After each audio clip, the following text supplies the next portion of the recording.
A very good afternoon to all present here. I am Pallavi R. Kama, first year student of MHA at the Sana School of Public Health. I am Manipal.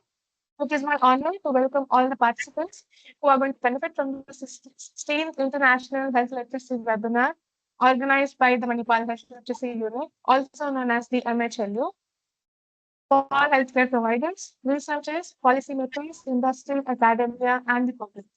So before I introduce our speaker for today, we'd like to request all the participants to mute their calls and keep their phones on silent. You may post any queries or questions during the session through the chat box, and we will be addressing a few of them considering the time limitation. In today's webinar, we will hear expert insights on nutrition health literacy and its need for chronic lifestyle disease prevention and management. Ladies and gentlemen, please allow me to introduce our speaker. Dr. Sanchita Bhattacharya is a holistic health physician who integrates nutrition, yoga, and meditation into her practice to reverse chronic diseases. She is also certified in functional medicine for clinical nutrition.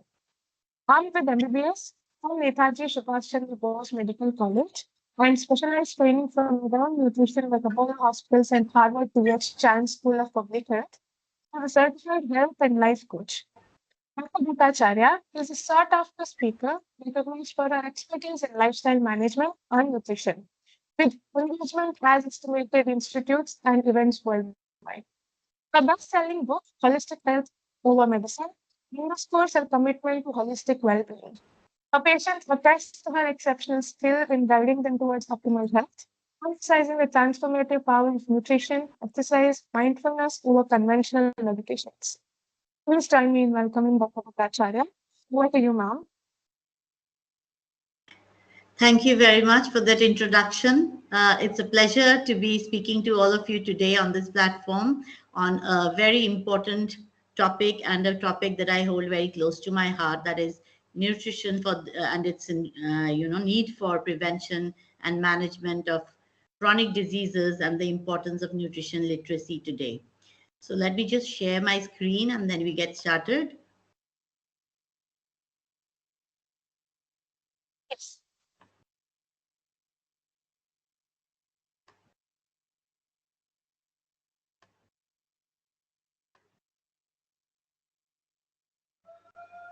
1 second, what happened?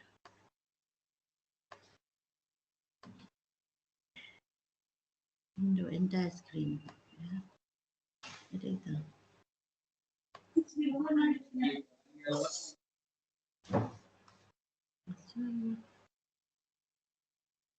what happened? Sharing screen.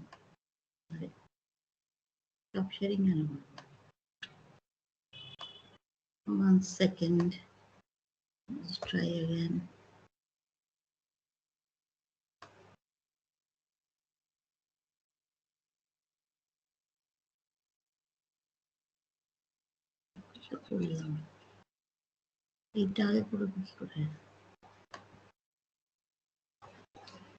Back.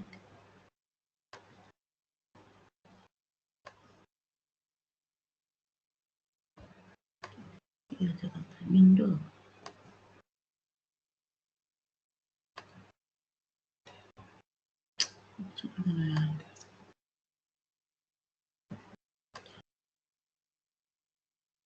What's wrong?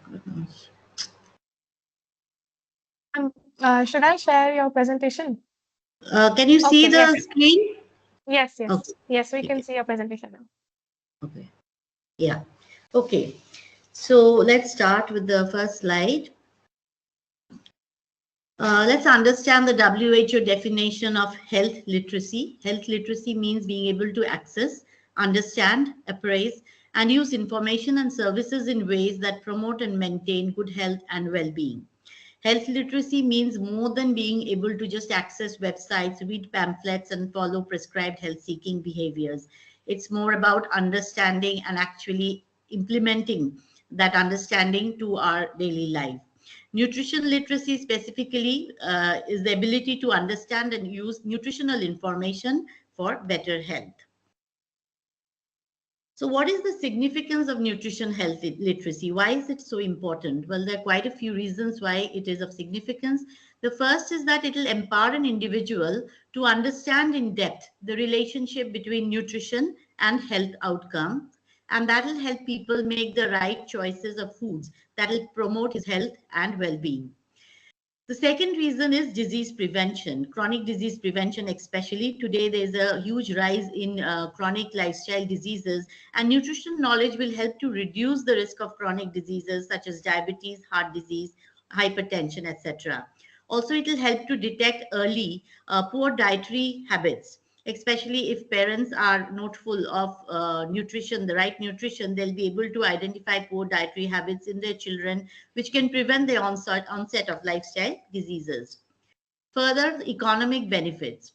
It will reduce the healthcare cost.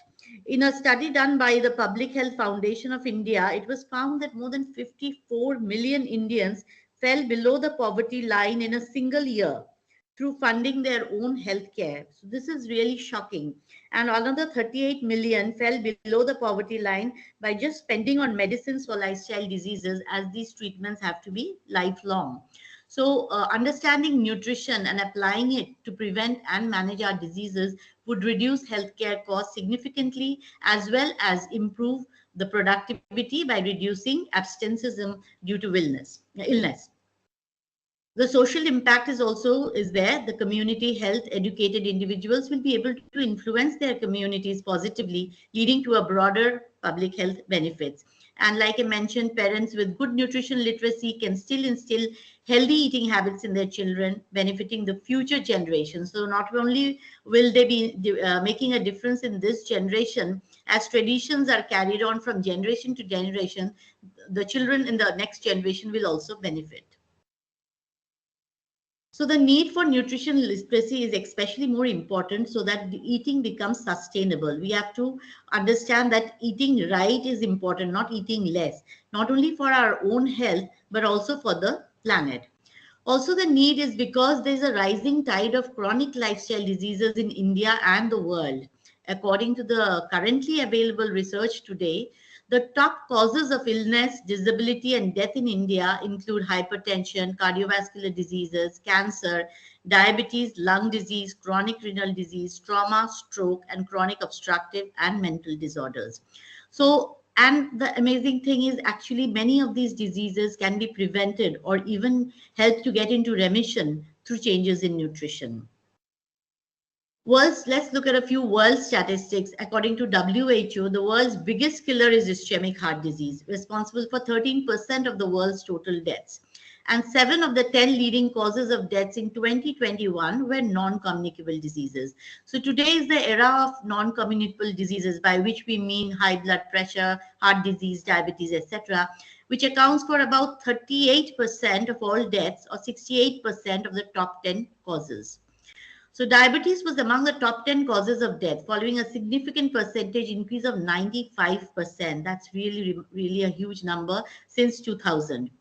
And this rising burden of chronic disease, of course, necessitates a lot of public health strategies to be focused on prevention and management. But really, what is more important, that each individual, each of us took the responsibility for our own health by educating ourselves in this direction. And that is what is meant by nutrition and health literacy. Okay, let's understand now, why is nutrition getting more and more important? According to the Lancet Journal, poor diet kills more people globally now than tobacco and high blood pressure. So earlier it used to be tobacco, which was the #1 killer in the world. But today, poor diet has surpassed even that. And the World Obesity Federation in 2023 Atlas predicts that 51% of the population of the world is going to be obese in 12 years. That's an alarming number. So let's now understand, in the next few slides, what we're going to understand is what is today's lifestyle. What are some observational studies showing us? What is evidence-based medicine showing us? And how can we make a difference in our nutrition levels? So today's lifestyle is basically a diet which is high in animal proteins, dairy fats, sugar, and refined carbohydrates. So a lot of animal proteins or animal foods are coming into our diet today, and as also ultra processed foods.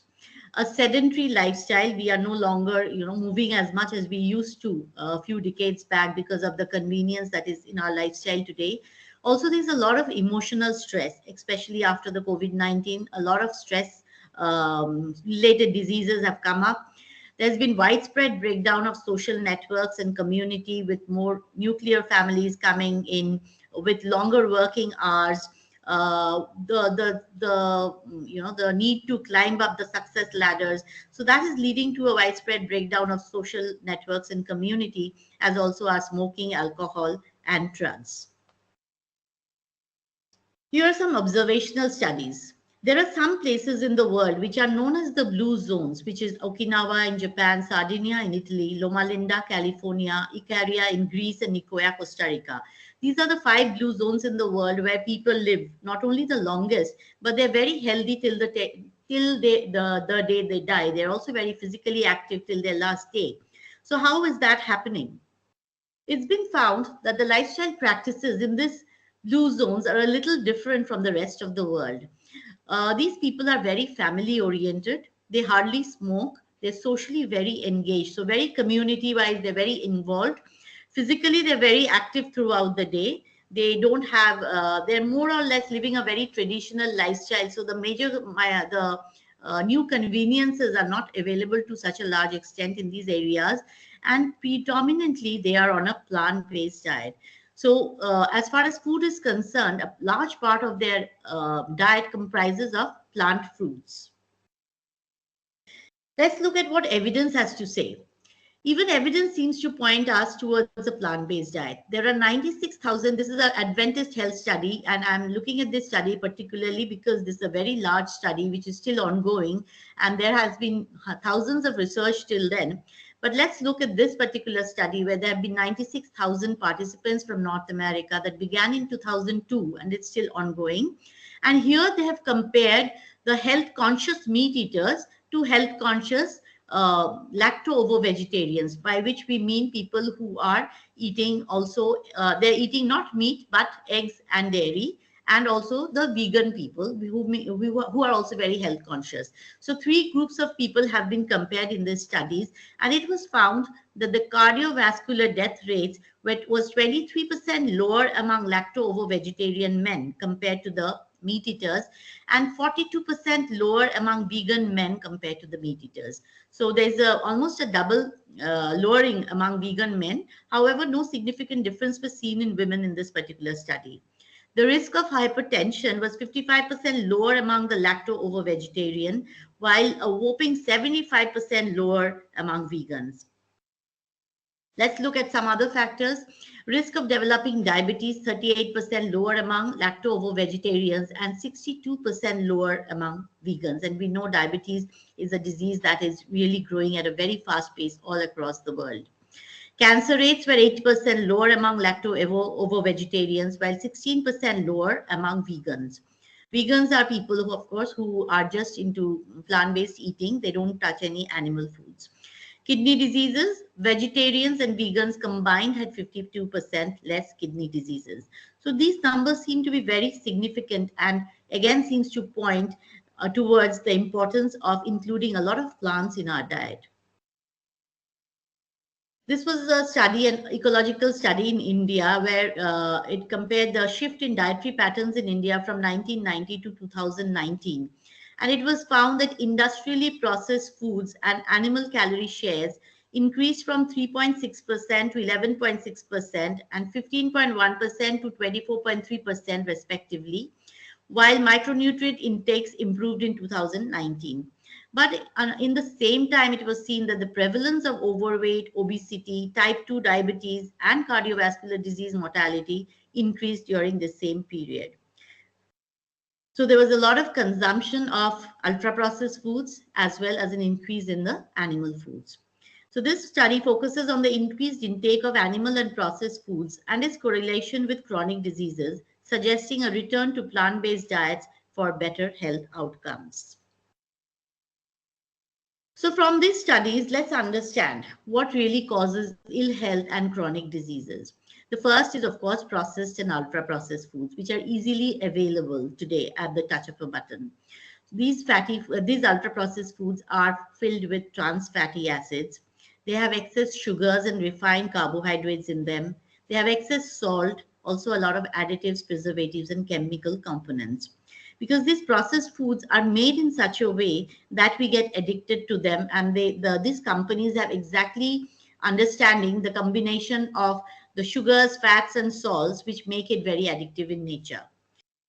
But animal foods are also, especially in excess, can cause a lot of problems because of mass animal farming today. There's a lot of antibiotics that are injected into the animal foods, and hormones are also injected in these animal foods.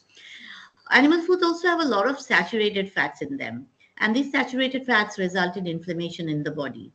They also produce endotoxins in our body, despite the fact that they can be cooked and hacked, but these endotoxins are still produced from meat, especially.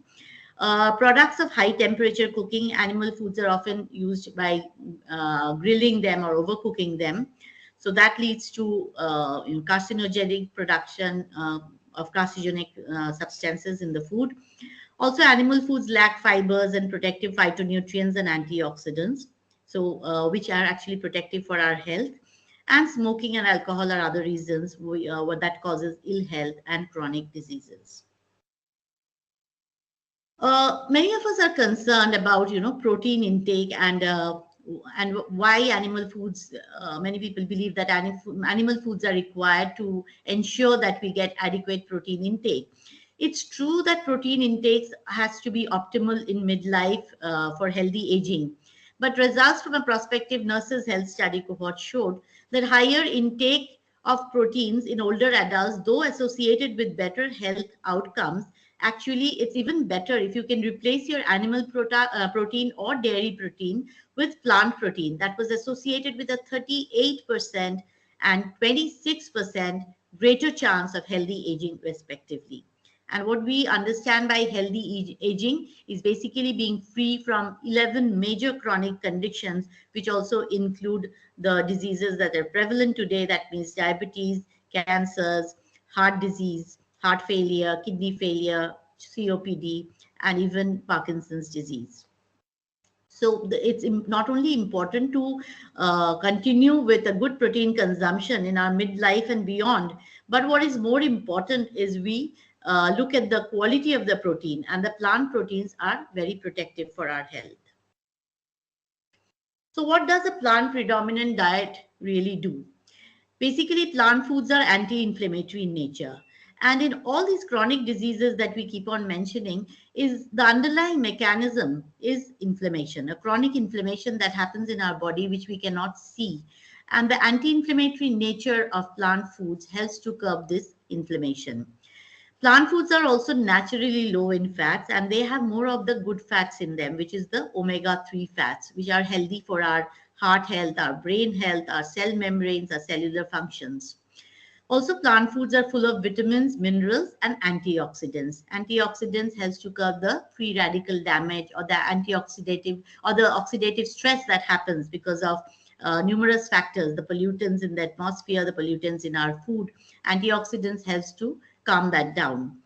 Plant foods are also rich in fibers. So fruits are vegetables, especially legumes and lentils. They are rich in fibers and they protect our gut health. And today there has been more than 12,000 research in the last few years on gut health, where we are seeing a diverse plant-based diet comprising of lots of fibers help to keep our gut health intact, which in turn prevents a lot of chronic diseases.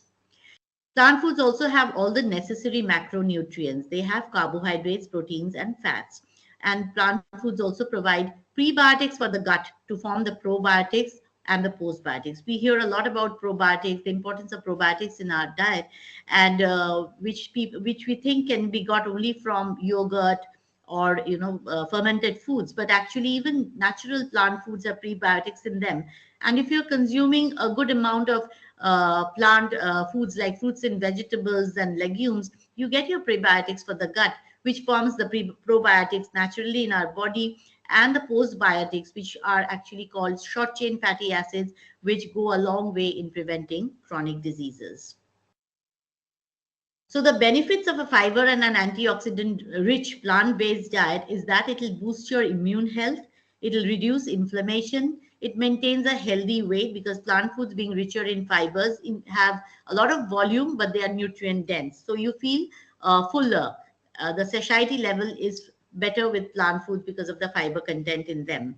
It lowers the risk of diabetes and heart disease, as have many research shown, and it also lowers our cancer risk. It improves our moods, memory, and concentration by improving our gut health also, because the gut is today known as the second brain, and our moods and memories and memory are the reasons behind anxiety and depression that is happening so much today is related to our gut health. And with a plant-based diet, when we improve our gut health, our brain health also starts improving. The gut and the brain is very well connected. It's known as the gut-brain axis.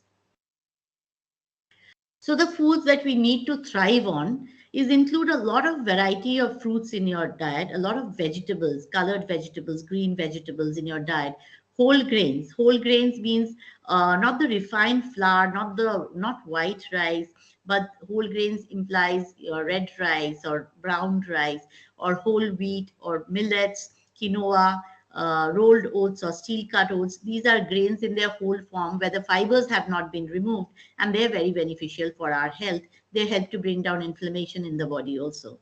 Beans and legumes, which means your dals or your lentils and different kinds of beans, the kidney beans, black beans, cow beans, and different kind of beans that are available today. Nuts and seeds are also very important. They provide you with a good amount of the good fats, the omega-3 fats, which are vital for our health and cellular function. So these are some of the foods that we need to have on a regular basis to thrive well. This was another important study that was done. It was found not only to the help in our health generally, but plant-based diets can actually downregulate the genes that promote diseases. And in one study, it was found that hundreds of oncogenes, that is the cancer-producing genes that promote cancer, prostate cancer, breast cancer, colon cancer, and other conditions, were actually switched off in only 3 months of following a plant-based diet. So plant-based diets not only help to curb the inflammation in the body, not only does it help with oxidative stress in the body or with our gut health, but it actually helps to downregulate genes that promote diseases. This was a longevity diet. It has been found that a longevity diet was a diet that is higher intake of whole grains, legumes, some fish, fruits, vegetables, and includes a handful of nuts, while reducing red and processed meats, sugar-sweetened beverages, and refined grain can improve our longevity. And at age 20 years, shifting to a longevity diet is expected to result in an extra decade of healthy life. The greatest gains were seen for those consuming more legumes, whole grains, nuts, and the least amount of red and processed meats. Fish, though, has been included in the longevity diet. I'm a little apprehensive about it because of the mercury content that has gone up in fish now, which can have some bad health effects. However, no matter how much we hear about the benefits of a plant-based diet, we often have this question: are we going to get our adequate protein? Are we going to get adequate calcium? How about vitamin B12? And these concerns are what I'm going to handle right now. So the proteins. The first question we need to ask ourselves is, where do these cows and the horses or other animals, herbivorous animals, get their proteins and calcium from? The cows produce milk, which has a lot of calcium in them. The horses are very sturdy animals, athletic animals with a lot of muscles. Where are they getting their proteins from? They're basically getting it from the plant kingdom, isn't it? So we can do the same. So and cow's milk is really meant for the calves. Here I'm going to ask you a question. Do you know of any other mammal on this earth which drinks milk of some other mammal? The answer is no. Cow won't drink cat's milk, or a kitten won't milk a cow's milk, right? The reason is because only it's in the infant stage that we all need milk. And but after we learn to take on solid foods, we really don't need anything else than our own mother's milk for a few years. So cow's milk is only meant for the calves. The content of protein, the content of fat that is there in the cow's milk is to help the calf grow to its full size in 18 months. we take 18 years to grow. So when we are consuming cow's milk from a young age, what we are doing is basically we cannot grow suddenly to our 18 years of age. The height and the weight cannot grow to that much in a 1 to 2 years time. So people are becoming obese. So we have to grow somewhere. So the insulin growth factor, which is there in the cow's milk, is actually making us more obese. Is dairy really a good source of calcium, as we have been told? It seems that countries with the most consumption of dairy have the highest of osteoporosis also. So that is because the dairy is basically acidic in nature, and it leaches out the calcium from the bone if we consume too much of it.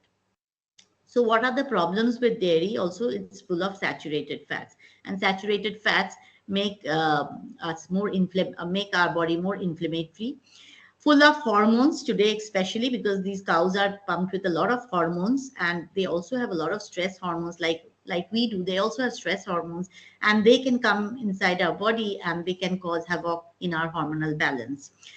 One ICMR report showed dairy has actually 570 types of pesticides over the normal limit. Milk also has the insulin growth factor, which I mentioned, which causes inflammation, and it is acid yielding. So these are some of the problems with dairy, and consuming too much dairy can lead to a lot of diseases. Also, sometimes we think, is the bioavailability of calcium from plant foods adequate? So let's look at this example. If you compare a glass of milk with 120 milligram of calcium, 30% is absorbed, which means about 40 milligram of calcium will be absorbed. But if you compare it with a glass of bok choy smoothie, bok choy are green leaves with a lot of calcium in them. There is 160 milligram of calcium in a glass of green smoothie, and 50% is absorbed. So about 80 milligram of calcium will be absorbed. So you can see the bioavailability is actually better bok choy. So what are some of the plant foods that are rich in calcium and proteins? First of all, our beans and legumes are a very good source of proteins for us. They are also a good source of calcium. Leafy greens also have, like I mentioned, bok choy is a very good source of calcium. They also have some proteins in them. Nuts and seeds are good sources of proteins and good sources of good fats also. Whole grains like millets and fruits and vegetables also have some amount of protein in them. So it's a combination of these different kind of foods. If we take a well-planned plant-based diet, we'll not be deficient in anything. B12 supplementation has become necessary today, not because you are following a plant-based diet. It's more because B12 is actually formed by a bacteria. It's not formed by any animal. It's formed by a bacteria, but because of the extreme hygiene that we follow in the world today, these bacteria are not able to survive. So many of us do need B12 supplementation, whether you are a non-vegetarian or a vegetarian or a vegan. So always it's important that you get your B12 levels checked and supplement if necessary. So where can we learn more about evidence-based nutrition and plant-based eating? PAN International is Physicians Association for Nutrition, a global non-profit organization, a medical network that provides doctors, health professionals, individuals, and communities around the world with scientific evidence-based knowledge about healthy nutrition and its ability to reduce diet-related deaths and promote planetary health. And healthy diets can actually help save 11 million lives per year, and that's a very significant number. So you can note the website and go to this website and find out more about evidence-based nutrition. Also, there is PAN India, which is an extension of PAN International, and there are many online courses here on how to improve your diet, how to go on a plant-based diet that is well planned and will provide you with all the nutrition. It's all evidence-based nutrition. I'd like to share a few cases of mine where I cannot share, of course, all the patients that I've looked into in the last few years, but here are a few testimonials. This is a person who came with me with diabetes. HbA1c was 14.7. He was suddenly detected with diabetes, and he was asked to go on to insulin injections, but he did not want to do that. He wanted to try lifestyle factors, and we decided to give it a 2 weeks trial. And as he made a transition to a plant-based diet, he strictly followed the plant-based diet. Within 2 weeks, his sugars started coming down. And you can see the results in 3 months. From 14.7, HbA1c came to 6.9 and then again to 6. His glucose average from 375 came down to 126. His cholesterol, triglycerides, LDL, alkaline phosphatase all came within normal limits just through a change in their diet and nutrition. No medications were given for any of these above diseases. Another patient, we could stop her medicine, BP medicine, with a transition to a plant-based diet, and her diabetes medicines also became half of what she was taking earlier. Not only does it help in these diseases like diabetes, hypertension, heart disease, but it also actually helps with autoimmune diseases. And there has been a rise of autoimmune diseases today, like rheumatoid arthritis and multiple sclerosis, etc. This particular patient was suffering from lupus, Sjogren's syndrome, also had hypothyroidism. And going on to a plant strong diet, her TSH came down from 5.3 to 2.3, and the antibodies which are formed because of autoimmune condition, they also decreased in the blood test. Her cholesterol decreased without any medications, and she had a lot of joint pains and dryness of the eyes, which almost became negligible. So plant foods can be really so healing for us. Another case of rheumatoid arthritis with joint pains. She was a sports person into golf, but she could not play golf because all her knuckles, her joints in the fingers had become inflamed and very painful. But with a change in diet again, her energy levels went up, her arthritis came under control, and now she's participating in tournaments and enjoying all outdoor activities. And she has actually won some awards too. So that's the power of plant-based nutrition. It does not only protect us against chronic diseases, but they actually provide a safe and powerful treatment option, in many cases, reversing diseases.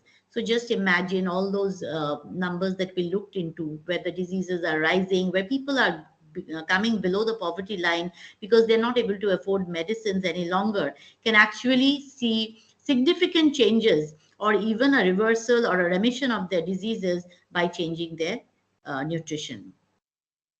So how should we be eating? Practically, let's look at a few things. Whole food, plant-based, mostly at least. If one is not able to give up animal foods completely, majority of your foods should be plant-based because they're protective for us. It should be unprocessed or minimally processed. By plant foods or by vegan, we might not be eating healthy foods. Vegans can also be very unhealthy because if you're taking a lot of grains which are polished grains like white flour, white rice, sugars in your diet, that's an unhealthy vegan diet. So what we must remember is the food has to be unprocessed or minimally processed. So foods in its natural forms. The food also needs to be tasty so that it is sustainable. The lifestyle needs to be sustainable. Home cooked mostly, because then we are sure of the ingredients that are going into our foods on a daily basis. A food plate should look somewhat like this. Grains should not be more than 25% because we lead a sedentary life nowadays. Grains are mainly for their energy levels, so to improve our energy. So we don't require so much energy now because we are leading more or less sedentary lives. So 25% is enough for our plate to be just grains, but it has to be whole grains. 25% could be proteins, which means your dals and legumes, or even tofu, nuts and seeds in small quantities, or a small amount of animal foods if you want to add that. 25% salads, and 25% cooked vegetables. So vegetables cover about half the plate. They are the ones which are rich in antioxidants, minerals, vitamins, anti-inflammatory and alkaline in nature. They also have a good water content, so our hydration gets normally maintained with a good vegetable and fruit diet. And use zero oil or minimal oil. It's better to have oil is basically refined. When you are making oil, one of course is processed and it's also very refined. We have taken out all the nutrients except the fatty part. Instead, it's better to have nuts and seeds, which will give you the fats, the good fats also, but it comes with fibers. So the body absorbs limited amount instead of, when you take oil by itself, the whole thing is getting absorbed and it contributes to diseases. Plant-based foods can actually be very delicious too. The smoothies of various kinds, and we just have to understand how to cook them in the right way. Here are a few breakfast options that one can go to: a green smoothie or a oat smoothie bowl. It could be pancakes made from legumes. It could be the red rice poha or millet. So these are a few options for breakfast. Lunch and dinner options: a salad would be better if it is added. Only in certain cases we restrict raw salads in patients, or we introduce them very very gradually, because the person who is not used to so much of plant foods, the fiber content could cause a lot of gas and bloating in the beginning. So raw foods have to be introduced gradually. A bit of millets or brown rice or quinoa, whatever whole grain one prefers. Some cooked vegetables, and definitely a bowl of legumes, which will provide a good amount of nutrients, especially proteins and fibers and calcium. So the legumes need to be included in both our lunch and dinner options, or tofu or tempeh, which are other sources of protein made from soya. Here are a few snack options. Snack options like you can have a bowl of fruit, sometimes just a lemonade made at home. Makhana salad, which means lotus stem, which can be made into some interesting snack items. It could be an edamame salad or a peas salad. It could be a vegetable cutlet, which is air fried so that oil is minimum. It could be again a poha or a upma. Not only is Let's look at the food impact on environment now, because when we talk about food and sustainable eating, it has to mean that this food has to be available for generations to come. The planet needs to be healthy enough for our future generations to live in it happily, right? So transitioning to a predominantly plant-based diet would definitely help, because eating meat can mean a lot of more methane gas production. Water and land usage increases. A lot of food has to be cultivated for the livestock. 30% of land surface is taken up for livestock feeding, which was once the habitat of wildlife, and we need to protect our wildlife. Similarly, 53% of fish meal production is used for livestock, affecting world's fish population also. Also, this fish farming and these animal farmings are introducing a lot of antibiotics into our environment, making us antibiotic resistant. They're also introducing a lot of hormones, as these animals are injected with hormones, which are causing a lot of hormonal issues in today's population. Effects of lifestyle on environment is further affected because meat production is actually inefficient compared to plant-based food. Converting plant protein into animal products can be wasteful. It takes about 5 to 20 kilos of feed to produce 1 kilo of edible meat. So you can understand how much of change can happen if we use this agriculture to actually feed the human population. This was in the Nature journal. Sustainable choices go for plant-based foods in season and reduce food waste. These choices minimize resource use, transportation emissions, and waste. And sustainable farming practices protect the soil health, biodiversity, and water resources. So plant-based diet can sustain 10 billion population. And I'm involved with this Green Health. I'm the founder of the Green Health Integrative Project, where we are trying to put this in front of the youth in universities, colleges, and making them aware about sustainable eating and a sustainable planet. Also, the WHO from Europe has said that the plant-based diets and their effect on health and sustainability. Diet predominantly plant-based and low in salt, saturated fats. Saturated fats mostly come from animal fats. And added sugars is recommended and associated with a lower risk of premature mortality and offer protection against non-communicable diseases. And limiting consumption of red meat, especially processed meat, could protect against various NCDs. So nutrition literacy, thus, to conclude, is important not only for our lifespan, which means our longevity, but also our health span, which means the quality of our life. It's no use living for many, many years and suffering in that time. It's better to live a long life, but also have a really great quality of life where we are not suffering, but actually enjoying life, right? So with that, I come to the conclusion.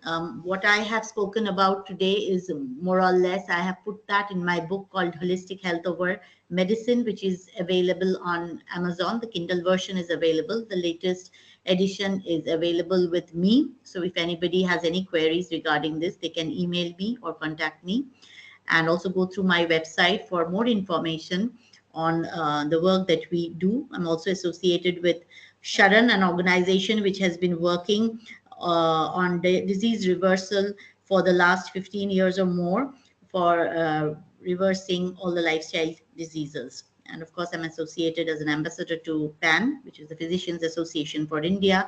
And our aim is also to educate not only the general population, but especially the doctors and the nutritionists on a sustainable planet and a sustainable diet.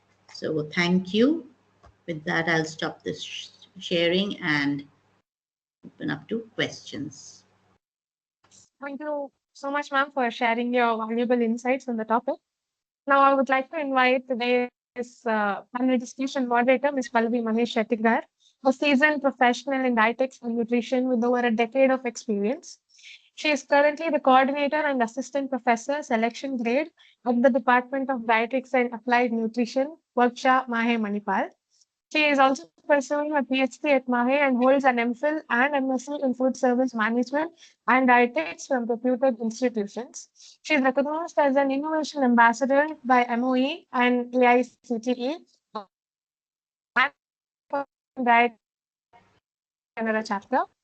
Ms. Shettigar has significant research expertise focusing on metabolic disorder and dietary interventions with award-winning presentations. She contributes extensively to academics through curriculum design, institutional commitments, and monitoring research projects. Her active participation in guest lectures, seminars, and international collaborations highlights her dedication to advancing the field of dietetics and nutrition. Over to you, ma'am. Thank you, Pallavi Kamath. Dr. Bhattacharya, your session was really insightful and it was very well articulated, and it sure reflected on your vast experience in this domain. So, I really was fascinated by how you picked up evidence in the area of plant-based diet and managing non-communicable diseases. Now, I'd like to you to highlight on this area of that we normally see in India. So we know that irrespective of the qualification, poor nutrition literacy is a critical barrier when it comes to managing lifestyle diseases.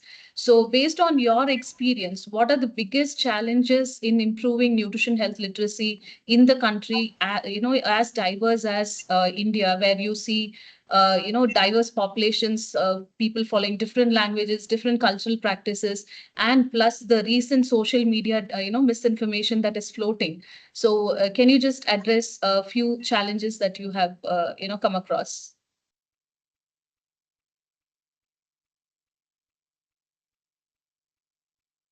Mic is on mute, Dr. Sanchita. Yeah. Okay. Yes. So Yes. thank you for that question. Yes, India is a big challenge. It's a huge country with too much diversity, even with regard to nutrition and the kind of food that we eat in different parts of the country. So the challenges are many, and though I work in an urban setting where people are slightly becoming more open to understanding about nutrition and how to go about it for their long-term health. In rural areas, also things need to change. Though we feel that traditionally India has been a country which has been vegetarian, and we are not so much into animal foods, so much into processed foods till the last few decades. Perhaps now everything is so easily available. In the ultra processed foods are more easily available in the poorer sections of the society, or in the rural India part also. So that becomes a challenge. So I think the important thing is to educate at a national level. The government also needs to intervene. And I came across a minister in Punjab who did an excellent job in supplementing the rural India of that part with a diet which was totally plant-based, and they have been able to overcome nutritional disorders to a large extent. So yes, the government needs to be involved, I feel, but it is also a good idea to involve doctors who are present all over India, because people go to doctors for information. They trust the doctors, that doctors will guide them towards the right nutrition.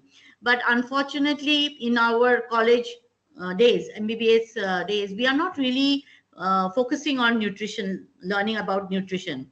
So it's important, and that's what we are doing through PAN India. Is we are trying to educate the doctors to whom the people trust, and they'll be able to spread the message of proper nutrition, or the nutritionist. We are educating them also on the latest evidence-based research, and propagating this idea of evidence-based nutrition for preventing diseases. So challenges are certainly a lot, but whatever we can do from our end, one should do, right?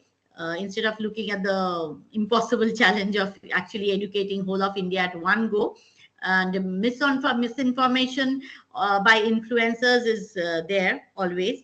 To curb that, I think more doctors who are educated on evidence-based nutrition, or nutritionists who are educated on evidence-based nutrition, should come forward and create more social media outputs, so that people are getting to see actually the right picture.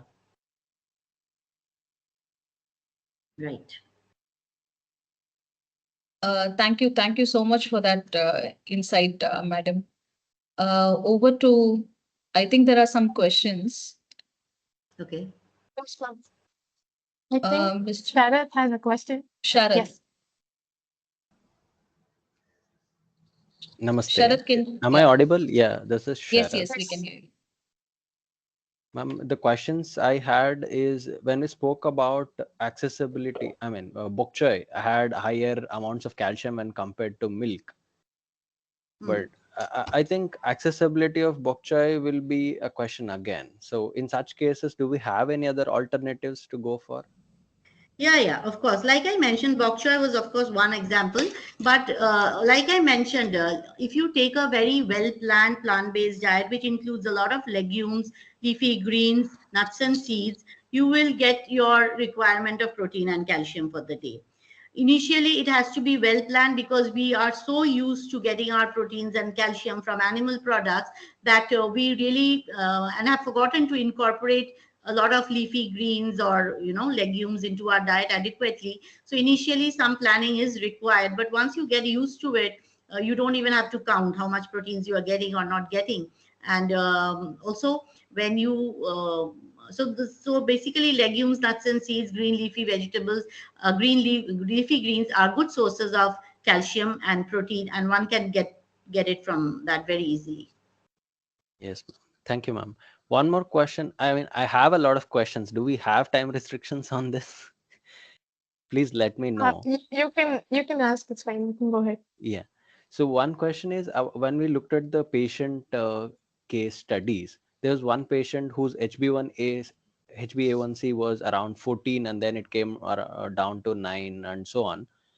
So in such cases, whatever I have studied, I'm a medical doctor by background. Okay. So anybody's HbA1c, if it is beyond 10, it is recommended that we put the patient on insulin. It's a serious issue if the HbA1c is crossing 10. So in such cases, would you still recommend going with the diet modification alone, or should we stick to the combination of both diet modification as well as insulin in such cases? Yeah, I'll tell you. Especially considering the compliance with the patients when it comes to diet modifications. Yeah. So this is a very individual decision actually. Now this particular patient who came to me and was suggested that he be started on insulin immediately, he however could not be on oral medications because he had a previous history of acute pancreatitis, and his doctor wanted him to only start insulin and not be on any oral medications. But this patient was very keen to make the changes. He was ready to make the changes. So in fact, before coming to me, he had already, shifted partially to a plant-based diet and had already started seeing improvements. So we decided to give it 1 or 2 weeks. If it comes down significantly, if the sugar levels starts coming down significantly, then we would continue. Otherwise, we would have to start him on insulin. But he did it so well and his body responded so well that within 1 to 2 weeks, his sugars came down drastically. So because of that, we could continue with the plant-based diet. Now, there was another patient who came to me with she was taking insulin injections, and she wanted to, first of all, shift to a oral medication if possible, or to diet modifications. So in her case, I wanted to do it a little slowly because I also did not want to stop the insulin suddenly. But what I noticed, like she told me that I saw that despite some changes in the plant-based diet, her sugar was not really coming down so well. So I asked her about a little bit more in detail, and she said she stopped taking insulin injections because it frightened her so much. It was so painful for her. So in that case, what we did was we shifted her to oral medications and a plant-based diet, and then we saw that the sugar started coming down better. So you have to see on an individual basis. Always, we cannot stop the medications, and we have to do it gradually, normally. But if a patient is so stressed out that he or she is not able to take the insulin injections, we can give it a little time to see how the patient is responding, and we check the blood sugars every alternate days to see if it's coming down or it's going up or whatever is happening, and we accordingly make the changes. So yes, it has to be on a case to case basis and under the supervision of a doctor always. Yes, ma'am. And I think this would only be accessible for a small category of people where they're able to afford services, like they can access endocrinologist along with closely a good expert in nutrition as well.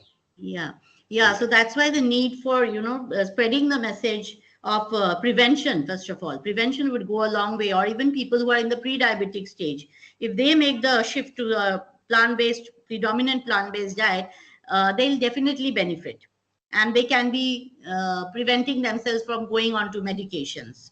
Because like I mentioned, so many people go below the poverty line because they have to take medicines or they have to go through these procedures. Like you mentioned, they are very costly. Or chronic patients of diabetes who finally end up with chronic kidney disease or dialysis. Many people are not able to afford those. So that's why education from the grassroots on prevention, on managing, and then on remission or reversal is equally important. Yes, ma'am. And we are starting somewhere. So if we are reaching out to 50 people or 100 people in this group today, at least some of us will be interested to explore this topic more. My idea is not to convince anybody, but at least like I started exploring this topic because in my family, there were people who had diabetes. And I started exploring on how nutrition can have an impact. Is it possible to get it into remission? And so there must be people in this group who are interested if you're attending this health literacy seminar. And it's like that, it spreads. So I think, Manipal Institute is doing a wonderful job, the Prasanna School of Public Health, of actually focusing on health literacy and nutrition literacy. I have a lot of similar stories, ma'am. People around the age of 25 are still diagnosed with diabetes because of obesity in last 10 years. I mean, somebody at the age of 24, 25 being diagnosed with type 2 diabetes mellitus is really sad, very sad. Yeah. And even 19-year-olds, 15-year-olds girls are having PCOD, which is also a insulin resistance is involved in those cases. So changing a diet, we have seen very good results in PCODs also. They have been able to reverse their PCOD and lost a lot of weight. When we looked at the vegetables, we spoke about some part of the diet including cooked vegetables. I've come across some data that talks about raw vegetables being better than cooked vegetables in terms of their proteins and nutrition level. Do you have anything to say about this? See, raw vegetables, obviously the nutrients are more intact. You're not cooking them, right? But everybody cannot suddenly go onto a raw vegetable diet. It's not possible. It's not sustainable for many people. So we have to again see. There are patients of mine who say, I'm ready to get to a raw diet if it's going to help me cure my disease. or go at least maybe 70% raw, and one plate is cooked food only in their whole day. So we have to see on a patient to patient basis how much changes are they willing to do. If they are willing to go for it, or they see results and they are more motivated to try more raw items, I certainly add some raw items in their diet on a daily basis. At least that's why the salads or some leafy greens, a green smoothie sometimes. This is all that we add in the beginning, and then they see results quite fast. So they are willing to make more changes, but all are not able to go on a fully raw diet. Yes, ma'am. And in on a similar note about fruits, is it suggestive to have a fruit salad, or is it suggestive to go with one or two fruits that are in season at a time? Okay, my principle and what we do even at Sharan is that we say always, once you have transition to a well-planned trans-based diet, then your body's own intuitive intelligence also comes into play. So you'll see you are naturally attracted towards a few kind of fruits sometimes, or your body's hunger signals are better. So you can only eat so much. You can't go beyond that. You start feeling uncomfortable. So once your hormones are in balance with the change in the diet, you will yourself be able to understand to eat according to your hunger and the kinds of food you prefer. So within the guidelines, we allow them to overeat on certain foods if they like. Suppose somebody likes fruits a lot and doesn't have any other major health issues, he can have more fruits. Fruits can be very, very healing. They're very alkaline in nature. There are people in this world who are only eating fruits, right? And they're surviving, and not only surviving, they're thriving, right? But they eat a lot of fruits and a variety of fruits on a daily basis. So fruits are good for us. I won't say that even. And how much can you have? If you have so much fruits, then you won't be able to eat any something else. Most probably, you're replacing something else with fruits. That is the possibility. And if you're thriving, it's fine for you. But in case of diabetics, if we are seeing that the high glycemic foods are causing a problem initially, because our aim is not to control the blood sugar only. Our aim is to reverse the process or reverse the insulin resistance or bring it down, right? So in that case, actually, fruits don't matter. We give our patients a lot of fruits. They are allowed to have mangoes, bananas in their smoothies or otherwise, and it doesn't really harm them. Uh, Again, on an individual basis, we decide whether they can take a lot of fruits or if they should restrict to a little extent in the initial phases. Yes, ma'am. Ma'am, one more thing is when we looked at animal output, like when we looked at dairy outputs, we saw that 5 to 10 kilos of produce is necessary in order to extract or get yield around 1 or 2 kilos of food. Meat, So yeah. yes, ma'am, meat or dairy products for that sake. So in that case, don't you think animal feeds are much cheaper? So does economics still make a difference when we go for plant-based food rather than animal-based food? In No, that like sense, you saw, like this was a study done by and put up in the Nature journal, which is a very reputed journal. They found out that actually more people can feed if they are fed plant-based foods, because first of all, so much of animal farming is done today, and the amount of agriculture that goes for them, and it's mostly genetically modified, which is not really good for us anyway, right? So that will harm us even if we are taking animal foods. But these animals have had, instead of natural grass or natural plants, they are having all these genetically modified corn or grains. It's going to impact us in the long run, and it is already impacting us, right? And they are of course pumped with hormones and antibiotics. So we have to look, like Nature journal said, that 10 billion population can be fed through a plant-based diet, and so many people don't have to be under poverty or in poverty, can do with better food options, right? So this was a study that was done and projected. I myself have not conducted any studies, but I believe that yes, if we just give this agricultural produce to human beings instead of going through the longer way, and like we say, like 1 kg of meat requires so much of not only agricultural food, but it also they require a lot of water. water. Yes, ma'am. Yeah. So And that's then again, depleting it's our just planet. skeleton. Yes, Yeah. that is really harming our planet. Yes, ma'am. So is there any advantage with animal protein? Because it is easy to absorb, I understand. So is there any place for animal protein or dairy protein? Is there any place where patients like if there is any difficulty in absorption, can we make use of animal proteins? Would they be better than plant-based proteins in some cases? And what Yeah, would in some those cases. cases be? Yes, we always have to see every person as an individual. See, basically, the idea is to add more plants to people's diets now because Mm, they are replacing that plant foods with either ultra processed foods or animal foods. Like if you remember 10 years back, let's say, when we grew up, we would not have animal foods in the morning, maybe other than a milk, other than a mm, glass of milk or something. Today, people have mm, these chicken sandwiches or bacon and God knows what all, right? So yeah, it's an excess. yeah. There is excess of animal foods. If you Mm, add a little bit of animal foods here and there, it's okay, mm, mm, right? The consumption, overall world consumption will also come down. Maybe it comes mm, down by 50%. That itself will be a great benefit to the planet, mm, right? So instead of having animal foods all the time in excess, at least let us bring it down and replace it with a more healthier plant-based diet, which is rich in fibers. You see mm. so many cases of gut issues nowadays, right? Yeah. Why are the gut issues increasing? Because people have decreased their fiber intake, and fiber comes from plants. So it is Mm, said that long back when man came to this planet, they were taking about 100 grams of fibers. Today we are not even taking 25 or 30 grams, and at least we need to do that much, 30 grams of fibers every day. So when we ensure that we are getting these fibers and the antioxidants, phytonutrients, which only come from plant foods, automatically our consumption of animal foods will at least come down, even if it cannot be stopped, right? yeah. That itself Yeah. will benefit the Yes. individual as well as the planet.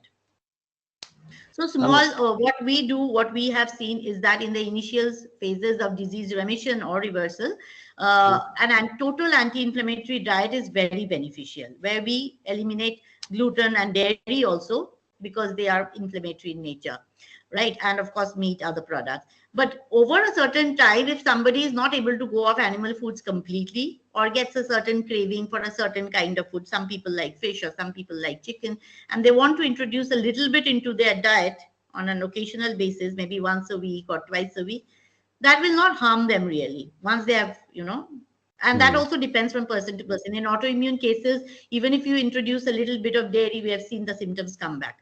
So for them, dairy is a no-no totally, mm, right? But for a mm. general population, healthy population, even if you can make your diet 70%, 80% plant foods and 20% or 10% animal foods, you will be able to prevent a lot of diseases. Yes, ma'am. So in that sense, have you seen or is the time ticking for me, Yeah, Yes, there's we Pallavi? one can more have question. one more question we have in the chat box. So you can ask one more and then we can move on to the one in the Yeah, chat box and maybe end the discussion. So, yeah. sure. So I've come across things like your sleep requirements will go down once we switch to a lot of plant-based diet. Have you seen such changes in your patients, ma'am? Sleep requirements? No, not really. I have not. They sleep very well, but their Mm, energy levels increase. yeah. So what might happen is that by 9 o'clock, maybe you used to feel sleepy and tired, but now you will be awake and active till 10 o'clock, right? Mm, But mm, the sleep requirement is more or less same, 6 to 8 hours at least, and that is needed also for the cleaning of our, the lymphatic system, which is in the brain, which cleans out the toxins from the brain. So that mm, 7 to 8 hours of sleep is essential, and I have not really come across any patient who says my need for sleep has come down, unless it has come down unconsciously and the patient is not very observant about it. But yeah. their energy levels definitely improve. I mean, I have seen patients who could not go to the gym more than once a week. She used to feel so tired, and within 2 weeks she started feeling so energetic that after the first month on a plant-based diet, she was going to the gym 3 times a week and doing strength training. So this kind of amazing results we see in patients who transition to a plant-based diet also. But again, an individual to individual, we have to always look at an individual as an individual itself, because a little bit of personalized nutrition is required sometimes.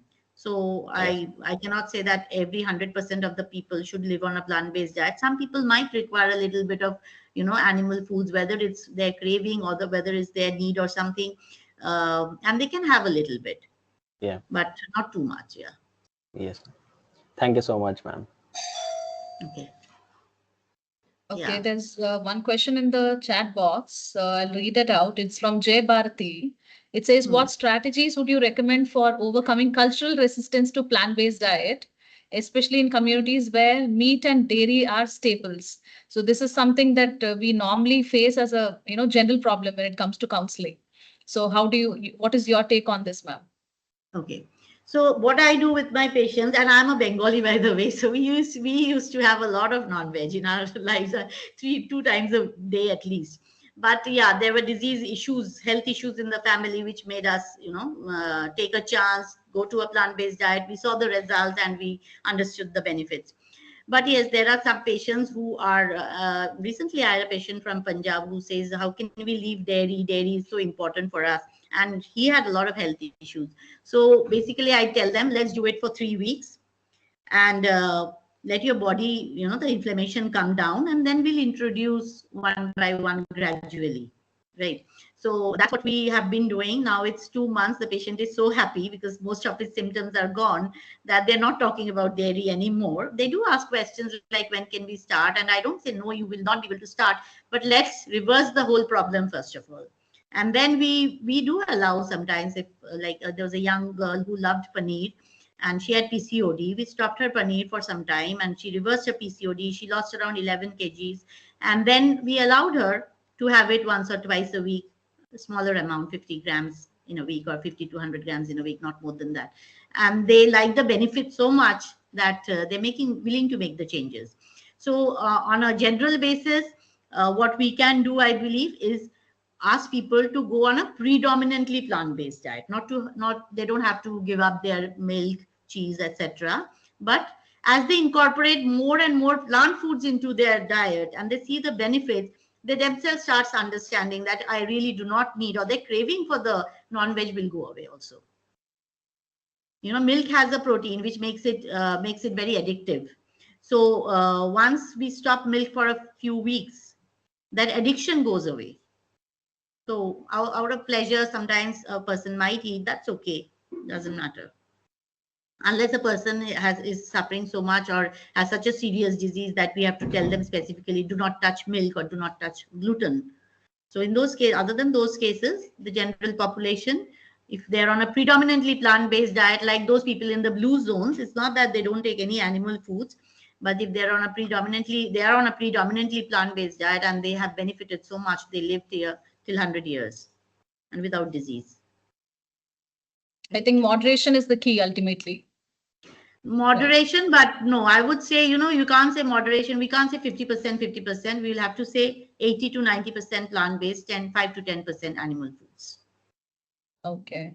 How difficult or easy is it, to maintain a diet? Like say, in connection with the same thing, a person who's used to eating a, non-vegetarian kind of a diet, like how long do you think they've taken, like all your, clients so far? Was there any patient who was tough, and how did you bring the person back to a track? Because sometimes what we also observe is easy. For me, it's easy because patients, when they come to me, they are suffering, really suffering. They've tried medicines, still things are not improving. They're having a lot of symptoms and they're not liking it at all. Their quality of life has deteriorated. So that time they are ready to make all the changes. And anyway, I explain to them, I really take time out with them. Our first session are almost for an hour, where we explain the root causes of their problems and how it is related to each of their diseases that have occurred over time. So it's the same patient, who might have hypothyroidism, diabetes, now is ending up with hypertension or chronic kidney disease. So we explain the sequence. Now, why did all this happen? Both hypothyroidism and diabetes are both hormonal issues, right? So the root causes remains the same. They're either taking a lot of chemicals in their diet, which is getting ingested either through food or even inhalation of their products that they're using at home. Chemicals are big endocrinal disruptors, right? So when they start understanding, or dairy has so much hormones in it, it is going to disrupt our own hormones, right? So when we explain them the root causes and why we need to make the changes, they make it. They try their best. Some of them cannot. They do take a little bit of milk here and there, but they have made a lot of changes despite that. I mean, a lot of plant food. That's why I say predominantly plant-based at least. So that when the C's start seeing the changes, they're willing to make more changes. They're so excited, right? But generally, if you talk to the general public, they might be hesitant. So for them, what we like to say is, let's increase your fiber content, because we explain the gut health. And increasing the fiber content itself is going to replace some of their animal foods with plant foods. So their plate has to be, 3/4 plant foods, 1/4 animal food.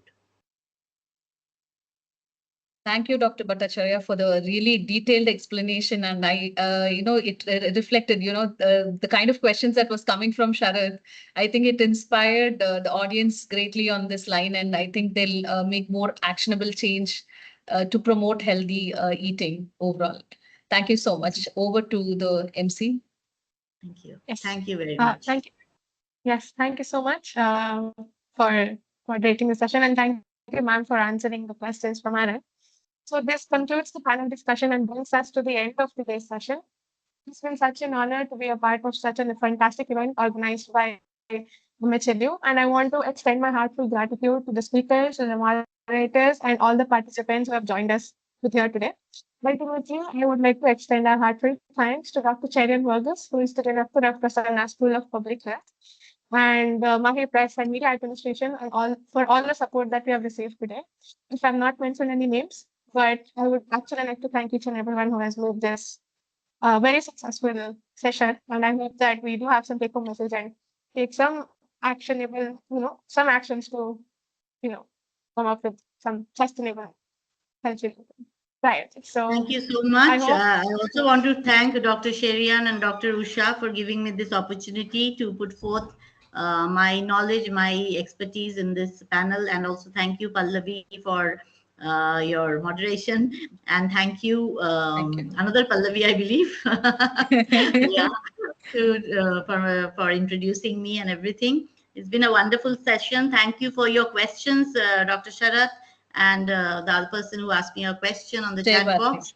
Yeah. If you have any other queries, you can get in touch with me at dr.sanchitab@gmail.com. If you have any queries, any need, or if you want to read my book, please let me know. I'll get it sent to you. Thank you so much. Thank you.